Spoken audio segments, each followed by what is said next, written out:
अब चाहिँ मलाई पनि आनन्द भयो। हेर्नुहोस् त गाइस, टक्क कुर्सीमा बस्ने हो अनि टक्क यहाँनिर साउनीले हालिदिनुहुन्छ अनि खाने हो। यस्तै छ है मेरो चाहिँ। यता मिस्त्री दाईहरू लगाइराखेको छु, बनाउँदै हुनुहुन्छ दाजुहरूले। अनि अब चाहिँ अन्तिम सकिन लाग्यो नि त। यहाँ मेरो कुर्सीहरू कस्तो राम्रो भयो। टक्क डेकोरेसन है यो चाहिँ, सानोतिनो डेकोरेसन। खाजा खाने भाइहरू आउँदै यता काम गर्ने दाइहरू। अब भोलिदेखि चाहिँ चटपटेहरू यसो दिन्छु पनि, खोल्छु भन्ने अब गर्दैछु। त्यस्तै छ। टेबल हेर्नु न गाइस, मेरो क्या राम्रो भिआइपी टेबल हेर्नुहुन्छ है। टक्क हाम्रोमा त यस्तो पो छ त। अनि यस्तै हो। भोलिदेखि चाहिँ अब अर्ग्यानिक चुलोमा खाना आउनुहोस् ल, टाढा नजिक जो जहाँ भए पनि भाइ बहिनीहरू गाइस। अब यसमा चाहिँ टक्क लाएर, हाम्रो त गाउँघरमा ढुङ्गाको चुलो छ, डर मान्नु पर्दैन, माया त ठुलो छ, डराउन पर्दैन, माया त ठुलो छ। यो चाहिँ हल्का चम्पातीले कमेडी जोक है, स्वर चाहिँ छैन तै पनि यसो हल्का गुनगुनाएको अवस्था है त गाइज। ल बाबाई। आज म खुसीले पुरै आनन्द भएर सबैलाई मैले यो मेरो खुसी देखाएको है त। लाइक गरिदिनुहोस् ल, कमेन्ट लाइक। यता मिस्त्री दाइ चढ्दै हुनुहुन्छ उहाँ ठोकठाक गर्नु नाप्नु गर्नुको लागि। कसरी अब बनाउने हो बहिनीको गरी खाने भनेर गर्दै हुनुहुन्छ।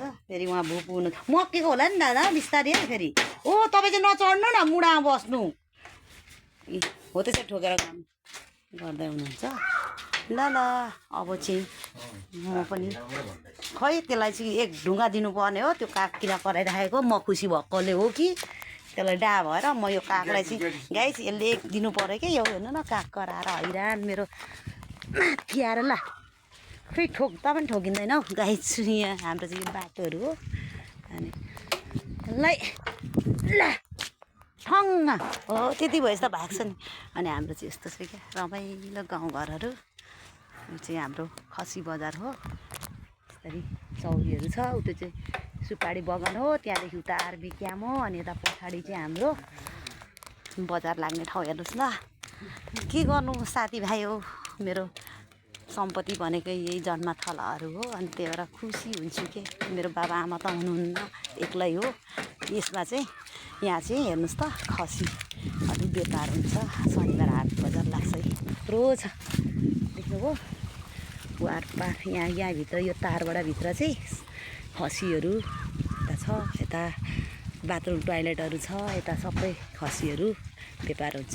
त्यही भएर मैले पनि यसो टाइम पास मौकामा यो चाहिँ सेल्फी हानेको अरे। फेरि चम्पादीले कमेडी छु हो। तपाईँहरू पनि यसो झापातिर आउनुभयो भने बेला मौकामा आउनुहोस्, रमाउनुहोस्। चिया नास्ता खाजाहरू हुन्छ। सानोतिनो यसो हल्का बिजनेस गरेकी छु।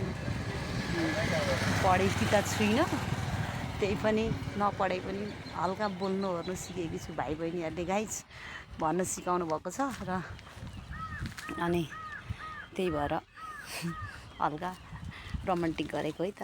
आफ्नो आनन्द पनि हुन्छ, शान्ति पनि हुन्छ नि त। मनको कुराहरू आफ्नो ब्लग आफैले हेर्दा आनन्द पनि हुन्छ, त्यही भएर बनाएको। ल हेर्नुहोस् हाम्रो गाउँहरू देखिहाल्नु भयो होइन। अनि लास्टमा त अब त्यही त हो नि, जता गए पनि जहाँ गए पनि जे गरे पनि आफ्नो जन्मथलोमै हो आउनुपर्ने होइन।